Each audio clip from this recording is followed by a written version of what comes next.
Hello everyone and welcome to this special video of the Sucker Punches Ghost of Tsushima non-spoiler review. My name is Dennis. I'm here with... What's up, guys? It's your boy Dorian. And like I said, this is a non-spoiler review. We're gonna have a spoiler review later.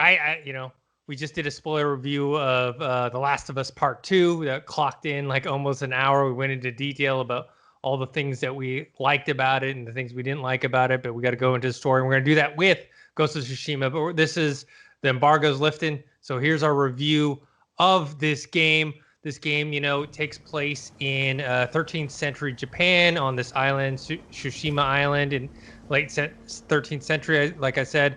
And it's there's a Mongol invasion, and the main character that you play is Jin Sakai, is a samurai warrior, and your uncle's been captured. This is all stuff that happens at the very beginning, not spoiler at all. And you got to go basically fight back this Mongol invasion and save your uncle. And there's all these other things. Basically, if you know anything about this game or seen any trailers or read about it, if you look at it, it's like Assassin's Creed, right? It's like if you have the way Assassin's Creed is going is where they're kind of jumping now into less focused on the actual assassins part and going into like Assassin's Creed Odyssey, where it's like ancient Greece, and they're coming out with Valhalla, which is Vikings. Mm-hmm. This is like imagine Assassin's Creed, but ancient Japan with samurais.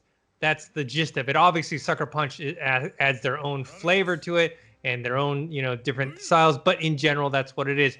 Dorian, what were your thoughts, your overall thoughts about this game? So I got a big statement already right off the top. Okay. I'm about like at the end in the final act, the third act. So I'm not sure how much I have left, but I know I'm coming to the end. I want to say this right now is probably my game of the year thus far. So far, we're in July. We're in the back half of the year. I gotta say, right now, this is looking like this might be my game of the year thus far. I have loved every second I've got to play of it since we started. I've just been usually when we have these games, we like to like take it in moderations and take our time with these games. But as soon as I started playing, I literally could not find the time to put the controller down. I was like, it's 2 a.m. I don't even mind. I'm gonna keep playing because I love this game so much. It surpassed my expectations, and going into it, I was already like kind of hyped for it. I was like, all right, Sucker Punch. They made some of my favorite games with the Infamous franchise, and I hope they make another one soon. But I had a lot of high hopes coming into this, and so when I sat down and started playing it the first hour, I was just like, bro,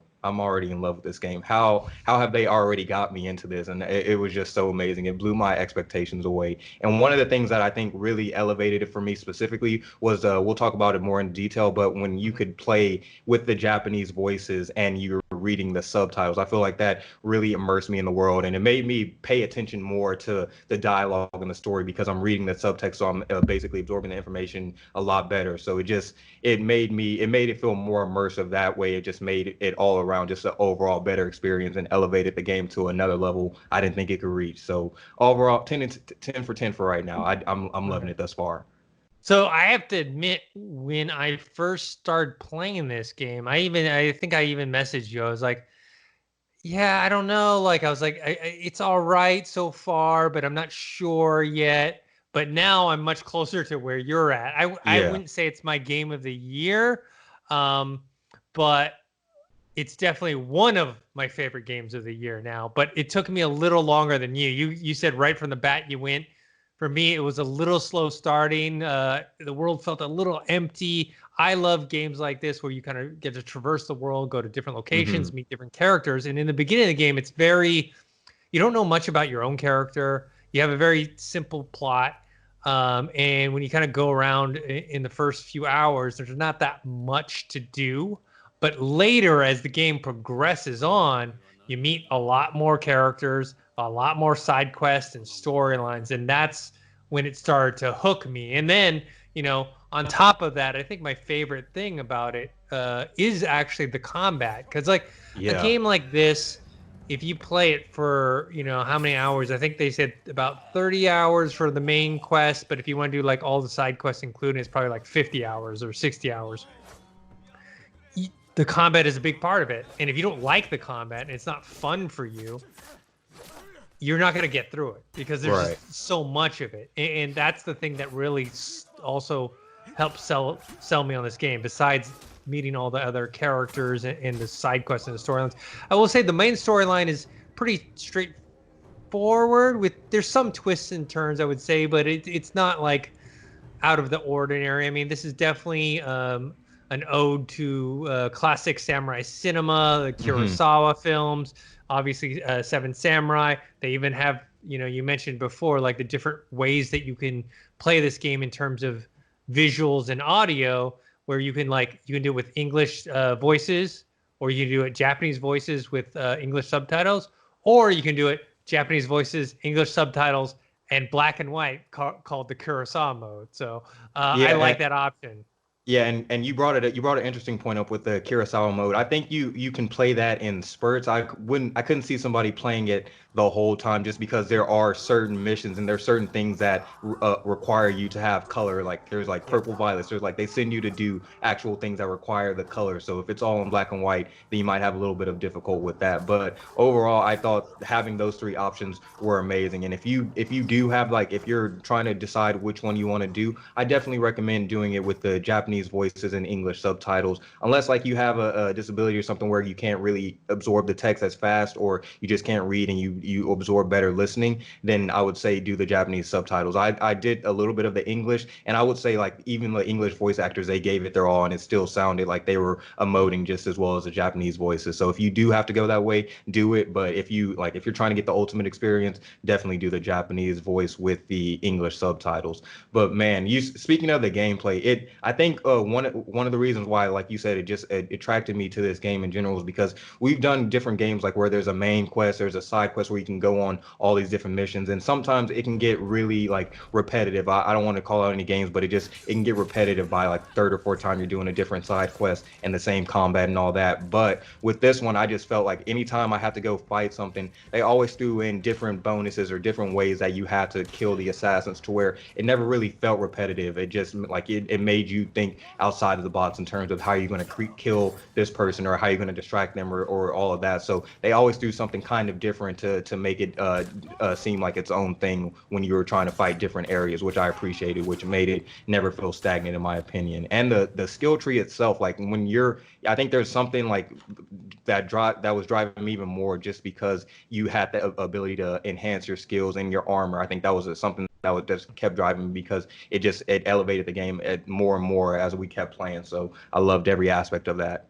Yeah. I think that's the thing is like you have your basic combat techniques, and I won't go into any spoilers, but you gradually, like a lot of these games like this, like Assassin's Creed that we mentioned, you have the skill tree and you boost up your techniques, but each technique does something different that helps you fight different people. And so I think they have the stances. There's different stances that you can gain, and with those different stances come different benefits and a lot of different things you can upgrade as well, which also hook you. Speaking of upgrades, the customization Mm, of your character is like, chef kiss, yeah, amazing.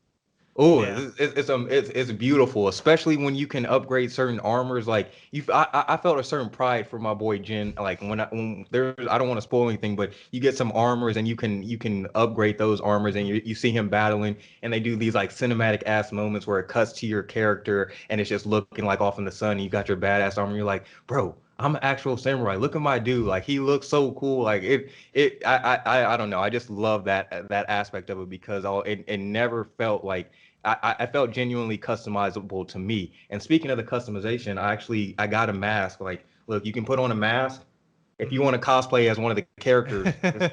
Just wear your mask, man. Just wear your mask. Wear your mask in public, and you'll be able to cosplay. But yeah, I love the customization features of it. It was beautiful. Yeah, that's the thing is like, look, people maybe have seen my Red Dead Redemption spoilers review on this channel before. Or listen to the podcast.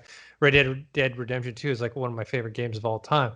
One of the things that I didn't really get that much into was the customization. Like I barely upgraded any weapons. I barely customized my Arthur Morgan, which is the main character you play, because it's a Western. Like, there's Hmm. only so much you can do. You can change his hat, you can change his clothes. Samurai armor is a whole different thing, man.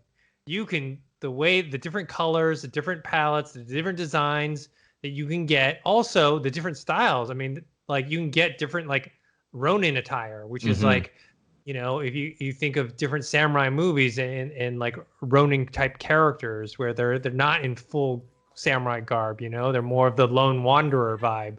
You have that in there. So you have all these different things that you can change around and be like, oh, if I'm tired of this, or if you want, and also the armors have different benefits too to them. Yeah. So like it's not just cosmetic. Yeah, and then another thing, speaking of, I just wanted to piggyback on what you said earlier about the characters real quick. It's just in this game in general, I never found any of the characters we met like boring or unnecessary or anything. I loved every character that was introduced in Gen, even small or big. And that's the thing about the story in general. Like there's of course the main story, the Gen story that is the main narrative story, but the side quests that you do, although they don't have like as big of a factor on the story itself, they still give like the much needed context and help you build the world. And when you're introduced to those characters and you have to like repeatedly go on these side missions that bring you two together and like build that chemistry more and more, you start to really enjoy these side characters more. Than they become like your allies and they become essential to the plot. So all in all, I think they did a good job of weaving the side quests, although they're not as crucial to the main storyline, so it all feels like one collective game. It's so good, man. I don't want to spoil anything, but I really enjoyed Yuna's character because I think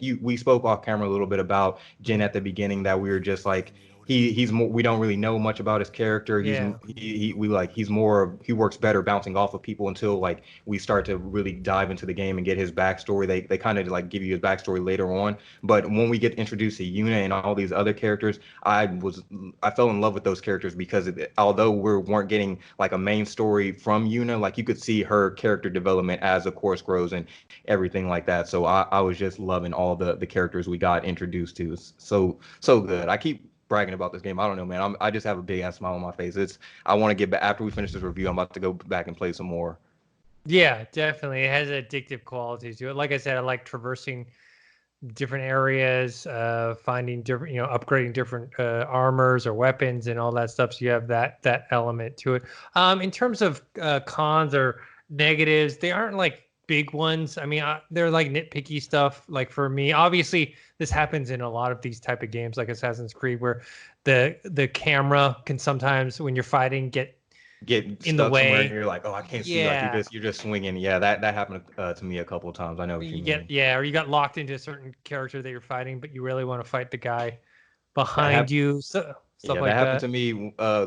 There's not a spoiler or whatever, but like sometimes people get held hostage and like you could be fighting and another person could be trying to go kill the hostages and you accidentally like are trying to run for somebody else. That happened to me a couple of times, but yeah, I hear what you're saying on the camera movement. Yeah, on the nitpicky side as well, like maybe because I just came from playing Last of Us Part 2, but the transitions into the cutscenes are a little, they don't transition that well because all it is they fade to black. Like Hmm. your character is like over here, and then it'll just fade to black, and suddenly your character is over here talking to the person you need to talk to. It's just, with Last of Us Part 2, it's a very seamless transition, right? It Right. feels like you're just playing.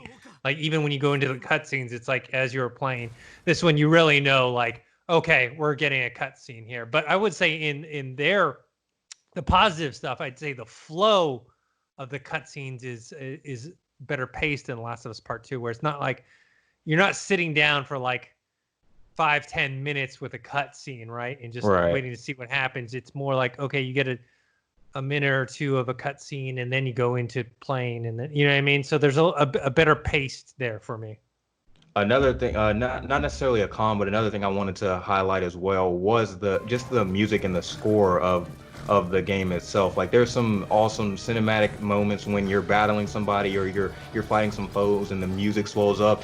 It just made me feel more like a samurai. I'm like, come on, boy! Like I think that was a nice touch to really focus in on the music of it, and not just the music. I feel like I'm not too familiar. I took a couple of years of Japanese in high school because I thought it would look good on my college credits, but I'm not. I just felt like I know it's a video game, but I felt like a sense of like pride when I was helping liberate the towns, and like I felt like I was actually like with Jin meeting like liberating these people and actually being human and helping them out and stuff. Like I felt like pride within this fictional land of me helping liberate. I know there's other games like that, but I truly enjoyed this one because there's little touches like you can make your own haiku. I made some bomb ass haikus. Like I felt like a poet like up in there. Like there was some stuff like that, and they add the music behind that as you pick the different haikus and you have the music behind it. It's just I think they put a lot of love into this, and you can tell. But besides that, yeah, I guess I don't really have too many other cons besides the ones that you already highlighted. The camera thing that did bug me a little bit, and it's not really a con, but there are some. Maybe I'm just wasn't as good at it at first, but there are some hard battles between people. You will get your ass kicked a bunch of times in this game if you like depending on what mode you have, you will get your ass kicked. It's not really a con, it's just like be prepared to do some missions over again because you will get killed if you're unless you're super good and you're on the easiest level or something. But I was not immune to getting my ass kicked a bunch of times, especially when you do like the one-on-one dual Ronin battles. I think those are some of the harder ones, but it's not a con. It's just be prepared to get your ass kicked. I think that goes with what I was saying of why it's so important that the combat is fun to play and you learn it and you can get better at it is because you have to do some parts over again because there's just some battles that are just too tough to beat on the first time. And so, I think overall, what's your score and your parting thoughts before people watch our spoiler review in a few days? Definitely, I'm giving it a 9.5 out of 10. Like I love this game. I like the little cons, the little things that we had. Don't take away from like my general just obsession and love for this game and just the story they built plus the gameplay. I think they just created something special with this one. Yeah, I very pleased with it. I'm gonna give it a 9 out of 10. I think, like I said in the beginning, I was a little skeptical as I was playing. I was like, oh, I don't know. But then once I got into the combat, got into the new characters and stories and the main storyline, like I said, it takes the main story and the main character Jin take a little longer to get going. But once you get in there, you start to connect with the character and the storyline. So overall, I think it's a blast to play. I think definitely will be in my top games of the year, and definitely recommend it, especially if you are either a fan of the samurai culture, ancient Japanese history. It's not a real story, but it is set in a real place with some realistic historical stuff thrown in there along with fictional stuff. But if you're a fan of Japanese cinema, especially samurai films, definitely check it out. Or if you're a fan of Assassin's Creed style type games, I think you should definitely buy it. It is a PlayStation exclusive though. It's the end of the PS4 era. It's a nice way to go out with The Last of Us Part 2 and Ghost of Tsushima. Yeah, it's interesting that these two games are completely different and so different apart. It's like you get this slower paced game, and then you go right into they just drop a fast paced, intense action game. So it's a weird transition, but it's a fun. I'm glad they're doing different types of genres to send the PS4 off on a high note. Cool. All right, Dorian, where can people find you? You guys can find me on Twitter at Dorian Parks and Rec. You can find me on Instagram at Dorian Parks, and you can find me here on Collider Games posting videos all the time. And you guys can find me on Twitter at ThinkHero, Instagram, Dennis.tzng. You can subscribe to this YouTube channel, youtube.com/Collider Games. Also subscribe to our Factory feed. And you can check out our podcast every single week, and we'll have our reviews and spoiler reviews, interviews that we do all up on this channel and podcast. All right. See you guys later.